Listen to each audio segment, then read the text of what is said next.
नमस्कार कर्नल साहब, बहुत बहुत स्वागत है आपका। नमस्कार अंजू जी, दर्शकों को नमस्कार और थैंक यू बुलाने के लिए धन्यवाद।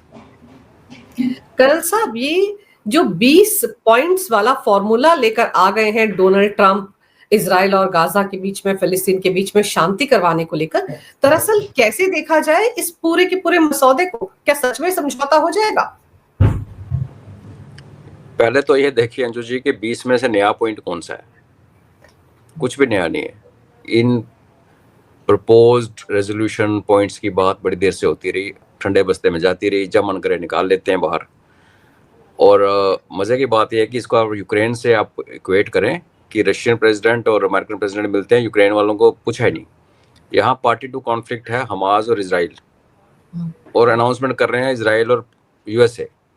हमास को पूछा नहीं, और अभी हमास कहता है हाँ हमारे पास जब मसौदा आएगा तब हम देखेंगे। तो काफ़ी लोगों को लगा होगा कि बड़ा स्ट्रेंज डेवलपमेंट है, लेकिन ये बन रहा था। ये इसलिए बन रहा था कि जब दोहा पे इसराइल ने अटैक किया, दोहा सबसे रिच गल्फ नेशन है, अमेरिका के सबसे क्लोज है, अल जजीरा का, CIA का अल जजीरा जिसको कहते हैं उसका ऑफिस है वहाँ पे, सबसे बड़ी एयर बेस है अमेरिका की, और फिर भी गोले गिरा दिए अमेरिका को पूछ के। तो थू थू बड़ी हुई अमेरिका के ऊपर।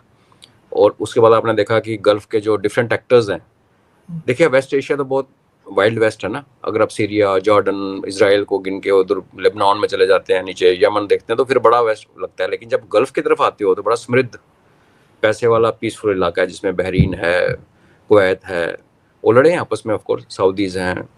तो ये नहीं कि आपस में लड़े नहीं, लेकिन इनकी अपनी एक GCC काउंसिल भी है जिसमें इनका म्यूचुअल वो भी है कि एक पे हमला होगा सब पे हो। तो खैर वो एक पे हमला हुआ, किसी ने कुछ नहीं बोला, लेकिन उसके बाद फिर सऊदीज ने पाकिस्तान की तरफ मुंह कर लिया। तो एक बहुत बड़ी रीअलाइनमेंट वेस्ट एशिया में इस टाइम चल रही है, जिसमें उनको, जो पैसे वाले हैं, उनको ये लगा कि जिसको हम पैसे देके अपनी सिक्योरिटी की गारंटी देते थे अमेरिका से, उसी के दोस्त ने अमेरिका के साथ मिलकर हमें ठोक दिया। क्योंकि दोहा पे मिसाइल गिराना तो एक बात थी, उसके बाद जो रीफ्यूलिंग की वो ब्रिटिश एयरक्राफ्ट ने की। तो अब ब्रिटिश वेस्टर्न है सारे। इधर इसराइल के अंदर नेतन्याहू के ऊपर ऑफ लेट, स्पेशली दोहा के अटैक के बाद प्रेशर बढ़ना शुरू हो गया। क्योंकि दोहा में इसने क्या किया था, दोहा में इसने उस टीम को मारने की कोशिश की थी जो हमास की तरफ से पीस टॉक कर रही थी, नेगोशिएशन, ये नेगोशिएशन चल रही थी पहले, उनमें से को मरे नहीं, बच गए सारे। और दिन ब दिन इसराइल इज ऑल्सो फीलिंग सिक। कई लोग बोलते नहीं है, लेकिन वो ये कहते हैं कि यार 50-60 को बचाने के चक्कर में हम 700-800 की मरवाए हैं ना। काफ़ी जितने इनके होस्टेज पकड़े गए थे उससे कहीं गुना ज़्यादा इनके सैनिक मारे गए, घायल हो गए। पॉपुलैरिटी उसकी डाउन हो रही है। और नोबेल प्राइज़ की जो लालसा है ट्रंप की कि बाकी जगह तो चला नहीं, ये एक जगह थी यहाँ पे कर सकते। बट मैं इसको कोई बड़ी मेजर डेवलपमेंट नहीं मानता आज की डेट में जो डिक्लेरेशन हुई है पीस की। क्योंकि अगर उस, जिसमें एक पॉइंट ये भी है कि सारे हमास के आतंकवादी जो पकड़े गए हैं उसको छोड़ दिएगा इसराइल, ये वो उनके, आई मीन वो किसी भी इजरायली प्राइम मिनिस्टर के लिए एक सुसाइड होगा, पॉलिटिकल सुसाइड।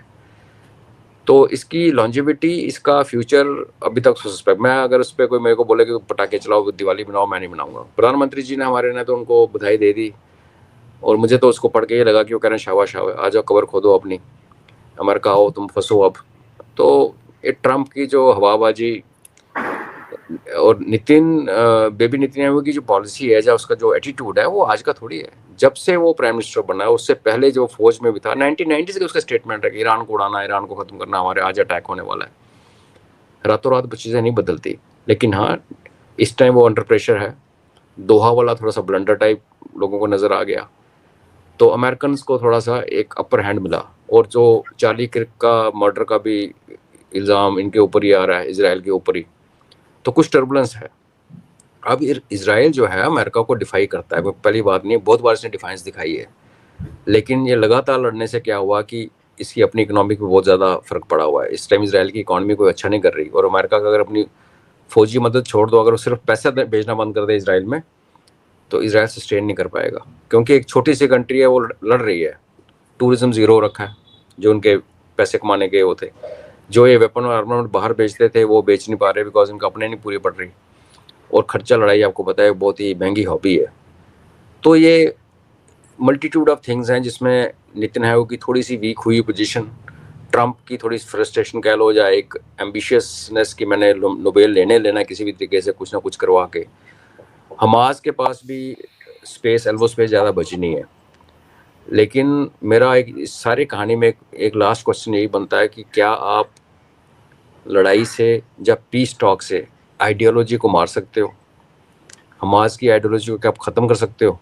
आप हमास ख़त्म कर सकते हो, आप गाज़ा को रगड़ के बुलडोज़र मार के उसके ऊपर वो नई सिटी, पोर्ट जो मर्जी बना लो, बड़ा एम्बिशियस प्लान है। लेकिन क्या आप उस आइडियोलॉजी से प्रॉब्लम है ना आपको, वो तो आपने, वो मुझे लगता नहीं कि ऐसे होगा। तो मैं ज़्यादा इसको कोई बड़ी पाथ टू पीस नहीं देखता। हालांकि हम सारे उम्मीद करते हैं कि ठीक है, एक फ्लैश पॉइंट अगर ख़त्म हो जाता देश दुनिया में से टेंशन की जगह, तो क्यों नहीं, बहुत अच्छी बात है। पर मेरा अपना पर्सनल ऐसा मानना है कि ये ज़्यादा चलेगा नहीं। लेकिन कर्नल साहब, यहाँ पर जो ओनस है वो सारा का सारा फिलिस्तीन पर डाला गया है कि हमास को काबू करना अब फिलिस्तीनियों के हाथ में है। ये भी तो कहा गया है ना ट्रंप की तरफ से नेतन्याहू को कि अगर हमास नहीं मानता है इस पूरे के पूरे मसौदे को, इस पूरे फॉर्मूले को, तो फिर वो हमास को खत्म कर सकता है, यानी कि इजराइल हमले कर सकता है। तो ये जो बात है, क्योंकि बातचीत आप एक आतंकवादी संगठन से थोड़ी करेंगे। हमास क्या है, आतंकवादी संगठन ही तो है। ये कर लेते हैं।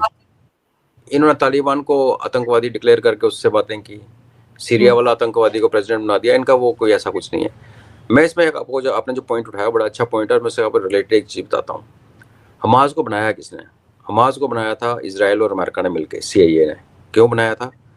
कि पैलेस्टीनियन अथॉरिटी को, उससे पहले PLO जो थी, यासिर अराफात थे, उसको नीचे करने के लिए। जैसे हमारी श्रीमती इंदिरा गांधी जी ने यहाँ पे एक पंजाब में एक स्टालवर्ट खड़ा किया था अकाली दल को तोड़ने के लिए, वो गले में पड़ गया। तो हाँ, तो अभी आप देखें वही इक्वेशन है यहाँ पे। हमास आप इसराइल और CIA की क्रिएशन है, बनाया गया था पैलेस्टीन की जो सो कॉल्ड, जो उनका सबसे पावरफुल ग्रुप था, उसको तोड़ने के लिए। आज ये जो PLA है, जो अथॉरिटी है, पैलेस्टीन अथॉरिटी, ये थी ना, इलेक्शन लड़ी थी हमास में, और वहां से उनको भागना पड़ा क्योंकि उनके करप्शन के इतने ज़्यादा चार्जेस हैं। आप PLA के किसी मेंबर के बच्चे के बच्चे के बच्चे को कहीं मिलो यूरोप में, तो वो 7 स्टार से नीचे होटल में नहीं रहते, खुले पैसे उन्होंने कमा रखे हैं। उनको, उनकी एक्सेप्टेबिलिटी गाजा के अंदर ज़ीरो है, एक्चुअली ज़ीरो है। गाजा के अंदर प्रॉब्लम यह है कि हमास को क्वांटिफाई करना बहुत मुश्किल है। अगर आप हथियार के साथ जो बंदे घूम रहे हैं उनको हमास बोल रहे हो, तो वो तो आप शायद गिन पाओगे, उनकी डेड बॉडीज भी गिन पाओगे, उनको जिंदा भी गिन पाओगे। पूरे का पूरा गाजा हमास है। जिन माओं ने वो बच्चे पैदा किए, जिन बच्चों ने उठ के टनल खोदी, उन्होंने फिर बाद में अटैक किया, वो भी अभी बढ़िया कहानियाँ, कॉन्स्पिरेसी थ्योरी यही आ रही कि अटैक भी स्टेज मैनेज था, जो भी था जानबूझ के डील दी गई, जो भी कहानियाँ को हमारे पास एविडेंस नहीं है। तो उस पैलेस्टीन अथॉरिटी को, जिसको आपने वीक करने के लिए, उस टाइम वो PLA नहीं थी, ऑफ कोर्स वो यासिर अराफात का PLO होता था, उसको करने के लिए आपने हमास खड़ा किया। आज आप कह रहे हो कि ये PLA वाले जाके उनको काबू करेंगे, नोइंग वेरी वेल कि हमास ने गाजा से PLA की जड़ें उखाड़ रखी हैं, उसकी कोई एक्सेप्टेबिलिटी नहीं है। और जब मैं कहता हूँ कि मुझे पीस नज़र नहीं आता, तो उसमें आपके वाली बात आती है कि जब भी वेस्ट बैंक की बात होती है, पता चला कि PLA को रिस्पॉन्सिबिलिटी दी गई, कंफर्म है कि PLA कुछ नहीं कर पाएगा, और फिर PLA को सॉर्ट आउट करने नेतन्याहू जब राइट को चल पड़े वेस्ट बैंक की तरफ। ये भी एक पॉसिबिलिटी है। और फिर आप वो बोलेंगे देखो हमने पीस प्रपोजल दिया था, ये सारे एक ही हैं, तब हम के, तो जो ग्रेटर इसराइल की बात है, एक हफ्ते पहले बीबी नेतन्याहू ने की UN में खड़े होकर एल्सवेयर, वो इतनी जल्दी बदल जाएगा और ऐसा हो जाएगा। तो इसमें हर चीज़ ही जुगाड़ लग रहा है। तो आपने हमास को साथ टेबल पे नहीं बिठाया, आप हमास को नहीं बिठा सकते, तो आप किसी न किसी रेप को, अब दोहा में बात नहीं कर रहे थे उनके साथ, बैकडोर चैनल चल रही थी ना, तो I am not very convinced. सवाल फिर वही है ना सर कि एक तरफ आप कह रहे हैं हमास हथियार डाल दे, सरेंडर कर दे। आपको लगता है कि आतंकवादी संगठन इतनी जल्दी हथियार डाल देगा और ये जो भी तैयार किया गया फॉर्मूला इसको मान लेगा? क्योंकि आप ये सोचो, ये जो कह रहे हैं वहां पे एक अंतरिम सरकार बनेगी, एडमिनिस्ट्रेशन बनेगा, उसमें हमास की भागीदारी नहीं होगी, और उसको देखेगा कौन? ट्रंप और वो टोनी ब्लेयर जो ब्रिटेन के पूर्व प्राइम मिनिस्टर, ये दोनों देखेंगे। मतलब आप सोचिए ये दोनों कौन? ये दोनों वो जिन्होंने दुनिया को आग लगा रखी थी। टोनी ब्लेयर वो बंदा है, जब अमेरिका ने ये प्रोपेगेंडा शुरू किया था गल्फ वॉर से पहले कि सदाम हुसैन के पास न्यूक्लियर और बायोलॉजिकल वेपन आ गए हैं, तो काफ़ी सारे देश और US के अंदर से आवाज़ें हैं कि ये बकवास है, ऐसा कुछ नहीं है, नहीं है उनके पास, जैसे उन्होंने ईरान के पीछे पड़े हुए थे। तो सारे वेस्टर्न नेशंस में से सबसे loud mouth vocal supporter America का UK था, इसी ब्लेयर के नीचे, जिसने कहा नहीं नहीं नहीं ये बात सही है, और उकसाने में और अटैक को गल्फ वॉर को स्टार्ट करने में टोनी ब्लेयर अमेरिकन के साथ बिल्कुल खड़ा था। आज आप उसको भेज रहे हो पीस करने के लिए कि तू पीस ब्रोकर करके आ। बेसिकली ये सारे जो एंग्लो सैक्सन हैं ये दुनिया को अपनी तरीके से चलाना चाहते हैं। टोनी ब्लेयर उस लिनिएज को बिलोंग करता है, उस देश को बिलोंग करता है जिसने किसी टाइम पे पूरी दुनिया पे राज किया। उन ब्रिटिशर्स के दिमाग से वो बात निकली नहीं।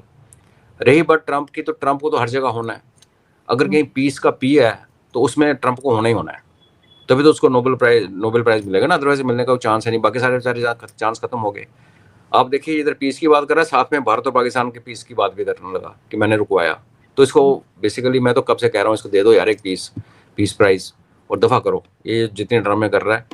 क्योंकि ये जो सेटअप मैं कह रहा हूँ इसका ये ना हो कि इसका फॉल आउट वेस्ट बैंक पे गिरे। और जो वेस्ट बैंक में ऑलरेडी इसराइल अपना ऑपरेशन करता रहता है, वहाँ पे मारकूट होती रहती है, पता नहीं चलता, बाहर खबर नहीं आती ज़्यादा। तो पता चला गाजा तो सॉर्ट आउट हो गया। बिकॉज अगर नंबर्स की बात करें, जैसे मैंने कहा, आप गाजा को ठीक है, आप अगर पीछे पड़ जाओ, डोजर लेके टैंक लेके आज घुस जाओ बचे हुए गाजा में, तो मार मुर के निकल आओगे लोगों को। लेकिन जो आइडियोलॉजी है जिसमें इसराइल एक विलन है, इस्लाम खतरे में है, और उस आइडियोलॉजी के पीछे जो बंदा खड़ा है वो है ईरान, और ईरान के पीछे खड़ा है चाइना और रशिया, जो कि है अमेरिका के दुश्मन।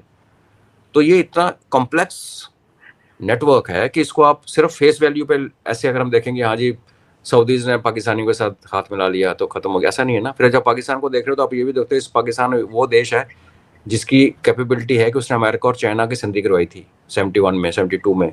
तो ये चाइना के साथ भी जा सकता है आज की डेट में, अमेरिका के साथ भी जा सकता है। तो अगर चाइना के एंगल से देखें तो फिर एक नई एक्सिस नजर आता है कि ओके सऊदी, पाकिस्तान और चाइना। अगर आप उसको हटा के देखते हैं तो लगता है रशिया, इंडिया, चाइना और ईरान। तो बहुत कॉम्प्लेक्स रिलेशनशिप है ये। और एक सीज फायर पहले नहीं किया था इसने, 24 घंटे में सीज फायर करवा दूंगा, गाजा हॉस्टेज वापस करो, नहीं तो हम ऐसे की वैसे कर दूंगा, कुछ हुआ नहीं। तो मुझे उम्मीद नहीं है, और इसमें सिंसियरिटी या पर्पस मुझे नहीं लगता। बीबी नेतन्याहू का एग्जिस्टेंस जो है वो एंटी हमास कह लो, जो एंटी ईरान है। ईरान का एग्जिस्टेंस जो है वो एंटी इसराइल है। और ऐसे फोन करके, ऑप्टिक्स करके, बातें करके, एक दूसरे पे प्रेशर डाल के आप एक मजे हुए खिलाड़ी को थोड़ी देर के लिए, जैसे होता ना किसी मैच पे आप खेल रहे हो और बहुत अच्छे प्लेयर हो, सर नहीं आगे पीछे वाले आउट होने शुरू हो जाए, तो आप जितने मर्जी अटैकिंग प्लेयर हो अपने को संभालते हो थोड़ा सा कि चलो यार थोड़ा सा अभी टाइम निकालते हैं 2-4 ओवर, उसके बाद फिर ठोकेंगे। तो मुझे तो बीबी नेतन्याहू का ये लग रहा है कि वो वीक फुटिंग पे था, वो है, कोई डाउट नहीं। ट्रंप का क्या कहना, जो बंदा बेड की तरफ से किस तरह से उतरता है उस पर डिपेंड करता है उसका नेक्स्ट डे का प्रोग्राम क्या होगा। उसके बारे में हम क्या कहें। हमास, इसमें आपने जैसे कहा हमास से बात नहीं कर सकते, तो हमास तो इसमें स्टेक होल्डर है, ऊपर उसकी बात ही नहीं हुई। आप उसको आप पर्चा फेंकोगे, हालांकि पर्चा नया नहीं है, और बोलोगे ये पॉइंट्स हैं। उनकी भी बैक दीवार से लगी हुई है, मार बहुत पड़ी है हमास को, जो मर्जी लोग कहें।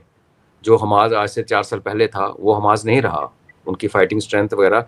और अब जब बात आती है हथियारों की, तो हथियार आए कहाँ से, हमास को हथियार मिले कहाँ से। तो ये सारा इस कॉम्प्लेक्सिटीज में अगर ट्रंप एक सिंप्लीफाइड सोल्यूशन ढूंढने की कोशिश करेगा तो मुझे नहीं लगता कि वो कहीं हल पे पहुंचेगा। हाँ, अब्राहम अकॉर्ड जो कि ट्रंप का एक और नोबेल प्राइज जीतने का एक चस्का था, वो डेड हो चुके थे, तो उनको रिजुनोवेट करने के लिए एक ये एंगल भी आता है कि साउदीज को पाकिस्तान के साथ, अगर पाकिस्तान इसराइल को एक्सेप्ट नहीं करता, उनके पासपोर्ट पे लिखा हुआ है कि इसराइल नहीं जा सकते, तो ये भी एक ड्रामा हो सकता है कि पाकिस्तान को इसराइल से हेलो हाथ मिला के एक अब्राहम अकॉर्ड का एक नया चक्कर शुरू किया जाए। क्योंकि अब पाकिस्तान जो है वो गल्फ नेशन जो पैसे वाले हैं उनके लिए एक ये हीरा मंडी है, जिसको पैसा फेंक तमाशा देगा, वो अपने फौज भी भेजेगा, न्यूक्स भी दे देगा। तो फिर एक मिलिट्री इन्फ्लुएंस डाल के पाकिस्तान का इसराइल के साथ पैचअप करवा के, बिकॉज आप यूएन में देखा होगा जब इसराइल ने बहुत गालियाँ निकाली पाकिस्तान को, उसके बाद उसने सॉरी भी बोला, जो कि इसराइल करता नहीं है, और बड़ा अनयूजुअल है। आज तक इसने सिविलियन को, बच्चों को मार के कभी सॉरी नहीं बोला। यही सवाल उठता है कर्नल साहब कि ये वॉशिंगटन जाकर, व्हाइट हाउस में बैठकर आप कतर के प्राइम मिनिस्टर को फोन कर रहे हैं और उस पर माफी मांग रहे हैं, और उसके बाद जो प्रेस कॉन्फ्रेंस की है ट्रंप और नेतन्याहू ने, उस प्रेस कॉन्फ्रेंस में वो मीडिया को भी बता रहे हैं कि इसने माफी मांगी है। क्या ये बात किसी को हजम होती है कि नेतन्याहू माफी मांगे? वही ना, जा तो यूएसए को बिल्कुल सबूत हाथ में मिल गया चार्ली किर्क के मर्डर का, जो मैं तो पहले दिन से कह रहा हूँ इसराइल ने करवाया है। तो बीबी नेतन्याहू जब मिलने गया है इसको यूएसए में, वाशिंगटन में, तो हो सकता है जैसे मैंने कहा पहले ही बैकफुट पे था वो, थोड़ा सा दोहा के बाद डोमेस्टिक पॉलिटिक्स में भी थोड़ा सा वीक पड़ा हुआ है। इकॉनमी अच्छा नहीं कर रही, एक्सपेंडिचर बहुत ज़्यादा हो, अमेरिका पे उनकी डिपेंडेंसी बढ़ती जा रही है। और इसराइल को मदद करने में फाइनेंशियली अमेरिका को रिप्लेस नहीं कर सकता, हम भी नहीं कर सकते। हम चाहें भी ना कि इसराइल छोड़ दे अमेरिका को, हम नहीं कर सकते, इतनी है ही नहीं कैपेसिटी। तो वो तो ब्लैंक चेक साइन होते हैं वाशिंगटन में। तो हो सकता है जब वो वहाँ पहुंचा हो और उसके आगे एक फाइल खोल के ट्रंप ने रखी होगी, ले चार्ली किर्क में तेरा नाम आ गया, तो अब बता क्या करना है। तो फिर मजबूरी का नाम महात्मा गांधी, तो बन गए वो गांधी जी, माफी मुफिया मांग ली, which is like you said unusual. दूसरी बात ये भी है कि ट्रंप झूठ बोलता है, उसने हमारे सामने झूठ बोला है पूरी दुनिया के, भारत और पाकिस्तान का मैंने युद्धबंदी कराई, हमारी पार्लियामेंट से उसको जवाब दिया, वो तब नहीं रुका। तो क्या पता वो क्या अंदर क्या बात हुई, क्या करके आया।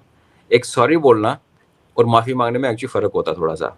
अगर ऐसे टेक्निकली देखो, किसी को कंधा लग जाए चलते तो हम जब बोलते हैं आई एम सॉरी, तो बेसिकली भी इट्स अ कर्टसी कि यार it's not beyond that. Apologise आप किसी को करते हो, हाथ पकड़ माफ कर दो, उसमें इस फर्क। लेकिन क्या आप अंग्रेजी में दोनों को ही सेड सॉरी। तो सही ब्रॉड ब्रश जो स्टेटमेंट होते हैं ये अमेरिका से, ये जो लोग, ट्रंप का जो स्पेशलिटी है, मुझे तो उनमें कोई ना यकीन आता। अब हाँ, उसके मिनट्स निकल के आए, अगर वो सारी डिटेल निकल के आए, क्या क्या प्रोसीडिंग्स हुई, उसका एक प्रेस रिलीज है तो कुछ समझ आएगा। बाकी ये जो 20 पॉइंट वाला पॉइंट अगर आप देखेंगे, ये काफ़ी देर से घूम रहे हैं हवा में, काफ़ी लोगों ने प्रपोज किया है। और नीतिन्याहू पे एक प्रेशर और बन रहा था उसमें, अगर ट्रंप का गेम आप समझ सकते हैं, ये भी हो सकता है उसको प्रेशराइज करने के लिए कि यूरोपियन कंट्रीज ने पैलेस्टीन स्टेट की बात करनी शुरू कर दी थी, फ्रांस ने कहा, यूके ने कहा, तो वो भी एक थोड़ा सा एक प्रेशर पड़ रहा था उसके ऊपर। तो हो सकता है मान गया हो, बट उसको थोड़ा जैसे ट्रंप कह रहा है वैसे मान गया हो, माफी मतलब नाक रगड़ के माफी मांगी हो, ऐसा तो मुझे I mean we just can't really think. बाकी देखते हैं, धीरे धीरे समय जब निकलेगा तो खबरें आएंगी बाहर। आप सही कह रहे हैं कि कहीं ना कहीं प्रेशर भी हो सकता है, क्योंकि आप ये देखो ना, पैलेस्टीन को लेकर टू नेशन थ्योरी पर यूएन में एक तरह से वोटिंग हुई, तो भारत भी तो उसके पक्ष में खड़ा हुआ ना, बहुत सारे देश थे जो उसके पक्ष में खड़े हुए, तो ये भी एक झटका हो सकता है नेतन्याहू के लिए। लेकिन यहाँ पर ये बड़ी मजेदार बात है कि ये भी बोलते हैं ट्रंप की, जब भी फॉर्मूला तैयार हो रहा था गाजा से समझौते का, सीज फायर का, तो पाकिस्तान के प्राइम मिनिस्टर शहबाज शरीफ मेरे साथ थे और मुल्ला मुनीर भी मेरे साथ था। सर, इनका नाम लेने का क्या मतलब था? तभी तो मैंने क्यों आपको कहा कि पाकिस्तान को इजराइल के साथ नॉर्मलाइज करके और एक और peace, Nobel prize peace prize दी, इनकी खानदानी दुश्मनी है, सदियों से चलती है ये टाइप्स। हालांकि सदियों तो पैदा नहीं हुए थे दोनों, जब से पैदा हुए हैं पाकिस्तान का इसराइल के साथ आंकड़ा रहा है। हालांकि इसराइल किसी ज़माने में ईरान का बहुत अच्छा दोस्त था, लेकिन ऑफ कोर्स पैलेस्टीन इशू पे इन्होंने ठप्पा मारा हुआ था पासपोर्ट के ऊपर। तो इसलिए जब मैंने क्यों कहा कि पाकिस्तान को यूज़ करके एक अब्राहम अकॉर्ड की शुरुआत, रीस्टार्ट, जिसमें इसराइल और पाकिस्तान हाथ मिला लें, दोनों वल्नरेबल हैं।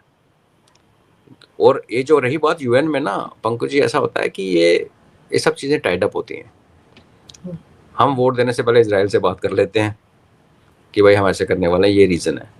और ऐसा रेजोल्यूशन जिसका कुछ होना नहीं, यूएन ने आज में कौन सी लड़ाई रुकवाई है बताओ आप।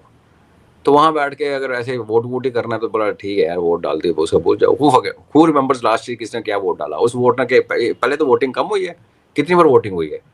इसराइल को बोला गया आप रोको, रेजोल्यूशन हुआ, किसी ने वीटो कर दिया, हमने बोला फलाना टेररिस्ट है, चाइना ने वीटो कर दिया, अभी अमेरिका ने टेररिस्ट बीएलए को टेररिस्ट अनाउंस किया, और यूएन में जब चाइनीज वही बोलने के लिए आए तो उसको वीटो कर दिया। तो वो तो ऐसे है ना, वो तो सर्कस है, कोई फर्क नहीं पड़ता। और जो भी है voting pro and anti voting जब होती है, सब ऑलरेडी बैक डोर चैनल से बातें हो चुकी होती हैं, एक दूसरे का पॉइंट ऑफ व्यू समझ लिया जाता है, मजबूरियां समझी जाती हैं, और कंट्रीज डोंट माइंड। हम लोग जो कॉमनर्स हैं, हमें लगता है बहुत बड़ा वो है, ऐसा है कुछ नहीं है। और UN of all the places, UN, imagine जी। और जैसे आप कह रहे हैं ना कि कहीं ना कहीं इसराइल और पाकिस्तान को करीब लाने की कोशिश कर रहा है डोनाल्ड ट्रंप, तो अभी देखो ना, अभी कुछ पिछले हफ्ते एक टैंकर पर ड्रोन से हमला किया था इसराइल ने, वो पाकिस्तान का ही टैंकर था, जिसमें से 24 के आसपास लोग जो है वो कहीं बंधक बना ले, हुतियों ने शायद अभी तक छोड़े भी नहीं है। और क्योंकि जिस तरह के तेवर यूएन में दिखाए थे इसराइल ने पाकिस्तान को लेकर कि टेररिस्ट स्टेट तो ये है, तो तब तो लग ही रहा था कि अगला नंबर लगने वाला है पाकिस्तान का। तो क्या आपको लगता है ये भी डर है इस वक्त डोनाल्ड ट्रंप को कि कहीं मुझे पूछे बिना नेतन्याहू पाकिस्तान को ना ठोक दे? वो तो अकॉर्ड करके भी ठोक सकता है। इसराइली जिस दिन उनको थोड़ा सा स्टेबलाइज हुए वो, और जब उनको जो धरती नीचे से हिल रही है वो, अगर क्योंकि दुनिया कहती है ना कि ये जो लड़ाई चल रही है गाजा के साथ, अब इजराइल की लड़ाई नहीं, नेतन्याहू की पर्सनल लड़ाई हो चुकी है। तो जिस दिन ये थोड़ा सा फॉर्म ग्राउंड पे आ गया, पॉलिटिकली स्ट्रांग हो गया, फाइनेंशियली ओके हो गया, तो फिर भी ठोक देगा, इसका क्या है। और अगर ट्रंप ये यकीन करता है कि ये कागज पे साइन करके इजराइल रुक जाएगा, तो फिर ट्रंप की बेवकूफ़ी है। बट लार्जर गेम यही है कि एक वेस्ट एशिया और गल्फ को मिला के एक रीअलाइनमेंट हो रही है, स्पेशली आफ्टर दोहा अटैक्स। तो उसमें आपको आने वाले समय में 2 या 3 साल में उभर के कुछ चीज़ें नजर आनी शुरू करेंगी। कुछ देश अमेरिका की तरफ जाएंगे, कुछ देश चाइना की तरफ आएंगे, China and Russia combined, because Syria में इनकी बहुत तगड़ी प्रेजेंस थी, ख़त्म हो गई। ईरान में आज भी इनका बहुत इन्फ्लुएंस है। रशियन टीम्स इस टाइम ईरान के अंदर उनका एयर डिफेंस बना रही हैं, जो कि ईरान ने कभी अपने एयर डिफेंस पे काम ही नहीं किया, ऐसे मिसाइलें बनाता रहा मारने के लिए। अपने पे आएंगी, कैसे संभालना हो कभी सोचा ही नहीं, क्योंकि जो उनको पता है इजराइल को ठोकना है। तो वहाँ रशियंस और चाइनीज़ काम कर रहे हैं ईरान के अंदर। तो जब एक पावर की प्रेजेंस आपके इलाके में होती है तो नेचुरली फिर एक अलाइनमेंट का होता है। फिर ये जो डिससेटिस्फाइड तबका है गल्फ में या वेस्ट एशिया में, जिसमें कर्ड्स हैं, जिसमें अजरबैजानी हैं, जो ईरान के अंदर हैं, वो वेस्टर्न अरब्स हैं, जो जितनी कम्युनिटीज़ हैं, हर बंदे को ये लगता है कि अब ये अमेरिका ने जो अम्ब्रेला दे रखी थी कि यहाँ लड़ाई ना हो, झगड़ा ना हो, ये ना, वो भी हट गई। पाकिस्तान के साथ सिक्योरिटी मांगने के लिए सऊदीज़ वहाँ चल पड़े, उधर से पाकिस्तान इजराइल के हाथ मिला रहा है। तो अब टाइम आ गया कि हमें हमारा स्टैंड लेना चाहिए। तो उस स्टैंड में आपको पता चला कि अगर 3 नहीं तो 2 टुकड़ों में गल्फ और वेस्ट एशिया ओवरऑल के लोग खड़े हो जाएंगे। एक अमेरिका, प्रो अमेरिका, जैसे यमन है तो Yemen has to be pro China और प्रो रशिया। सीरिया है, आज उन्होंने टेररिस्ट बिठा रखा है, इनके हाँ में हाँ मिला रहा है, तो इस टाइम वो प्रो अमेरिका है। Iran has to be pro anti America, Saudis are pro America, UAE, Bahrain, Oman. तो ये देश अपना एक, जो अभी तक चल रहा था ना कि अमेरिका आप सबका बाप है, आपके ऊपर बैठा हुआ है, आपसे पैसे लेता है, आपसे तेल लेता है, अपने डॉलर में व्यापार करवाता है और आपको सिक्योरिटी देता है, वो झटका लगा है दोहा के बाद। तो ये रीअलाइनमेंट जो हो रही है, तो उसमें फिर ये हुआ कि जो कोल्ड वॉर की सिचुएशन थी, स्पेशली जिसमें यूरोप ज़्यादा इफेक्टेड था, पता चला कि हमारा वेस्ट एशिया जो है वो ज़्यादा इफेक्टेड हो गया एक नेक्स्ट कोल्ड वॉर में। और फिर कोल्ड वॉर मतलब एक फ्लैश पॉइंट के साथ। तो ये, क्योंकि हमें एक बात समझनी चाहिए कि जब कोल्ड वॉर थी ना, तो 2 स्ट्रॉन्ग नेशंस आमने सामने थे, अमेरिका, यूएसएसआर, दोनों स्ट्रॉन्ग थे। फिर यूएसएसआर टूट गया, फिर अमेरिका जो 92 में जब अमेरिका यूएसएसआर खत्म हो गया, रशिया बना, तो वो जो अमेरिका था उतना पावरफुल अमेरिका आज नहीं है। उस टाइम अमेरिका एक सोल सुपर पावर थी। फिर अमेरिका ने खुद चाइना को हवा दी और चाइना को एक सुपर पावर टाइप बना के खड़ा कर दिया। उधर रशिया एक बहुत बड़ी मिलिट्री पावर है, भारत और ईरान साथ में जुड़ा है, एक नया एक्सिस बन रहा है। तो इस सारे फ्लक्स के अंदर कौन कहाँ को अलाइन होएगा पता नहीं लगता। तो ये उस फेज की शुरुआत है। और अगर ये पाकिस्तान और इजराइल से हाथ मिला के अगर कोई ये समझे, अमेरिकन खास करके, कि ये परमानेंट हो गया, तो वो भी उनकी बेवकूफ़ी है। बिकॉज ईरान और पाकिस्तान के बीच में आज भी blow hot blow cold relationship है, क्योंकि आप अंजू जी दुनिया में हर चीज़ इग्नोर कर सकते हो, जियोग्राफी को इग्नोर नहीं कर सकते। तो पाकिस्तान को टच करता है ईरान, इजराइल ना ईरान को टच करता है, ना पाकिस्तान को टच करता है जियोग्राफिकली। तो कौन सी सिचुएशन में, और अमेरिका के ही कहने पे, ईरान और पाकिस्तान के रिलेशन किस डायरेक्शन को जाएंगे, इस पे भी डिपेंड करता है आने वाला relationship between Pakistan and Israel. अगर कल पाकिस्तान प्रो ईरान हो गया, चाइना इन्फ्लुएंस बढ़ा गया और अमेरिका इन्फ्लुएंस कम कर गया पाकिस्तान के अंदर, तो ईरान, पाकिस्तान और चाइना फिर इकट्ठे नजर आएंगे। तो उस टाइम हम ये उम्मीद करेंगे, इजराइल वाले बोलेंगे हाँ ये तो मेरा दोस्त है, बिकॉज हमने एक लेटर साइन किया था 2025 में। तो ये सारी अननेचुरल सी एसोसिएशन हैं। एसोसिएशन होती हैं natural, democratic country with democratic country, वो तो हो नहीं रहा। दुनिया की सबसे बड़ी 2 डेमोक्रेसीज आपस में खटपट शुरू होगी। तो ये अलग ही ज़माना है, कलयुग का अंत कह लो, डेमोक्रेसी का अंत कह लो, यूएन का अंत कह लो, पावर स्ट्रक्चर का अंत कह लो। लेकिन जो दोहा में किया था इजराइल ने, उसके बाद आप देखो ना, जितने भी मुस्लिम कंट्रीज के हेड थे, इवन पाकिस्तान के, ये सब दौड़े दौड़े कैसे वहां पर पहुंचे थे। जो आप कह रहे हैं ना कि उसके बाद सिनेरियो बदला है, वो वाकई बदला है। और शायद उससे कहीं ना कहीं ट्रम्प भी डर गए, क्योंकि ट्रम्प का तो सबसे बड़ा मिलिट्री बेस वहीं पर है। उनकी, मतलब उनके जानते बूझते या उनको बिना बताए ही नेतन्याहू ने कांड कर डाला था, तो प्रेशर तो था ही। और फिर जो कहते नहीं अल तकैया होता है मुस्लिम उसमें कि जी अगर आपके पक्ष में हवा नहीं चल रही तो पीछे हट जाओ। मुझे लगता है कि नेतन्याहू वही कर रहे हैं और करना भी चाहिए। मैं वही तो आप कर रहा था, एक अच्छा बैट्समैन जो है जब देखता है विकेट्स गिर रही हैं तो वो थम जाता है। ये चौके छक्के मारने का काबिलियत रखता है, लेकिन वो इक्के दुक्के पे आ जाता है कुछ टाइम के लिए, फिर वो बिल्ड करता है अपने आप को। और इजराइल एक्चुअली बैकफुट पे है। और जो चीज़ हमें आज नहीं पता चलेगी, कुछ सालों बाद पता चलेगी। देखो चार्ली किर्क जो था उसकी ट्रंप की नज़रों में बहुत बड़ी हैसियत थी, उसका वो बहुत क्लोज था। तो और पैसे की जो पाइप है इजराइल में, जो पैसे आते हैं वो अमेरिका से आते हैं, कोई दूसरा देश उसको फाइनेंस नहीं करता। उनका अपना ट्रेड बिजनेस ठप हो रखा है इजराइल का। उनका बहुत बड़ा बिजनेस ट्रेड जो इनकम का चंक था टूरिज्म से आता था। आज आप इजराइल वाले तो फ्री में आपको लेके जा रहे हैं और एक आपको टूर करवाते हैं, वो जो वहाँ पे अटैक हुआ था, कमा कुछ नहीं रहे। तो वो थोड़े वीक फुटिंग पे हैं।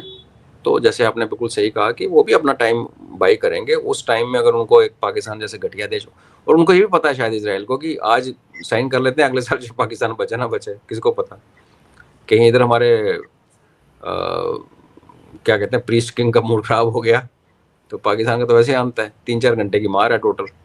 थोड़ा हमें भी जख्म होगा, ऐसे नहीं है। ये भी हमें देश को समझना चाहिए कि हम कहते हैं इतना हमें पता है कि नेक्स्ट फेज जब होगी तो उसमें कोई सिविल टारगेट शारगेट का पंगा, सीधे मिलिट्री टारगेट ठुकेंगे पाकिस्तान के, उनको क्रिपल कर दिया जाएगा। और जो BLA और TTP पाकिस्तान के अंदर कर रही है उनके आर्मी की, इस आर्मी की जब मार पड़ेगी तो वो मल्टीप्लाई हो जाएगा फैक्टर, और मार पड़ने का इंटरनली, तो ये टूट जाएंगे। लेकिन ऐसे वाली लड़ाई में हमारा भी नुकसान होगा, तो हम हमारे देशवासियों को भी थोड़ा सा सतर्क रहना चाहिए, अलर्ट रहना चाहिए, और इस चीज़ को मानना चाहिए। उस टाइम ये मत बोलना जहाज़ कितने गिरे, कौन सा जहाज़ कहाँ गिरा। तो इजराइल ये भी समझता है कि पाकिस्तान का कॉन्टिन्यू एग्जिस्टेंस प्रेजेंट शेप में वो एक्चुअली भारत की मर्जी के ऊपर है। क्योंकि अमेरिका जितना मर्जी साथ दे ले पाकिस्तान का, अगेन जियोग्राफी, पाकिस्तान हमारा पड़ोसी है, अमेरिका का पड़ोसी नहीं है। जो हम यहाँ कर सकते हैं, हमारे यहाँ से पर हवा भी उल्टी चलने लगती है कई बार, मानसून थोड़ी सी मुड़ जाती है तो पाकिस्तान में सैलाब आते हैं। तो अमेरिका बड़े दूर की चिड़िया, और अमेरिका वो है नहीं 1990s वाला। तो ये ओवरऑल जो चर्न हो रहा है ना, अब जैसे मैंने कल युग और उसकी बात की, वो चलो लाइट हो गया, बट पावर स्ट्रक्चर दुनिया का एक चर्न में जा रहा है। और अगर आप इजराइल की लोकेशन देखें, ये पाकिस्तान जैसी बीमारू स्टेट देखें, ये वो लोग हैं जिनको इस चर्न के बीच में कहीं ना कहीं ये दिखते हैं सामने तैरते हुए। क्योंकि पाकिस्तान जैसी कोई और देश इस टाइम कोई नहीं है, शायद बांग्लादेश हो, नहीं है, जो अपने आप को बेचता है। बांग्लादेश क्या बेचेगा, बांग्लादेश के पास है नहीं बेचने के लिए। जो पाकिस्तान के पास सो कॉल्ड एक न्यूक्लियर बॉम्ब, झूठा असली जो भी है, एक इस्लामिक बॉम्ब है, उनके पास ट्रेंड टेररिस्ट की पूरी फौज है, पूरी दुनिया में वो टेररिज्म फैला सकते हैं। तो ये हमें दिखते हैं सामने, क्योंकि हमारे पड़ोस में भी है। लेकिन ओवरऑल अगर आप दुनिया की बात करो तो कहाँ पाकिस्तान एक छोटा सा बिंदु है, कहीं मंडरा रहा है पानी के भंवर में, कोई फर्क नहीं पड़ता। इसराइल इसलिए उभर के आता है कि इसराइल अमेरिका की पोस्ट है वेस्ट एशिया में, और उसी टाइप की पोस्ट एक अमेरिका अभी कोशिश कर रहा है हमारे ईस्ट में खड़ा करने की, जिसको क्रिश्चियन स्टेट जो भी कहते हैं। तो इनकी थोड़ी सी रेलिवेंस अलग है। तो वेट एंड वॉच के बिना ना हमारे पास एक्चुअली कोई चारा नहीं है, क्योंकि हमारे पास पूरी खबर कभी होगी नहीं। अंजू जी, स्टार्टिंग में हमें ऑप्टिक्स पे से इन्फ्लुएंस निकालने पड़ेंगे कि ट्रंप ने प्रेस कॉन्फ्रेंस में क्या कहा, उसने नीति आयोग ने क्या, इस प्रेस कॉन्फ्रेंस में दोनों सवाल जवाब मीडिया से, क्योंकि उन्होंने कहा अभी तो समझौते पे साइन होने हैं, अभी तो हमने सोचा है, हमने फॉर्मूला तैयार किया है, अभी दस्तखत किसी ने नहीं किए हैं। और अंजू जी, दस्तखत करने के बाद भी उसमें आप बोल रहे हो डी रेडिकलाइज करेंगे। मुझे आप दुनिया की एक एग्जांपल दो जहां पे लोग डी रेडिकलाइज हुए हैं। मैं जो आइडियोलॉजी की बात कर रहा हूँ वो क्यों कर रहा हूँ? क्या हमारा कश्मीर डी रेडिकलाइज हो गया? आप बाहर की छोड़ो, जितनी सिंसियरिटी के साथ भारत ने और भारतीय सरकार ने और पूरे भारतवर्ष ने कश्मीर को पाला है, पोसा है, पैम्पर किया है। जब हम कहते हैं ना कि चलो जी सिंकियांग में ये हो गया, चाइनीज उनको मार रहे हैं, तो सुनी सुनाई खबरें हैं, कुछ प्रोपेगेंडा, कुछ सच है। मैं तो जम्मू कश्मीर के अंदर बैठा हूँ, 11 साल कश्मीर में नौकरी की है। हमने देखा कि कश्मीरियों को कितना, और यहाँ पे कितनी डोगराज को साइड पे फेंक के, लद्दाखियों को कोने में लगा के सारा का सारा फोकस उनके ऊपर रहा।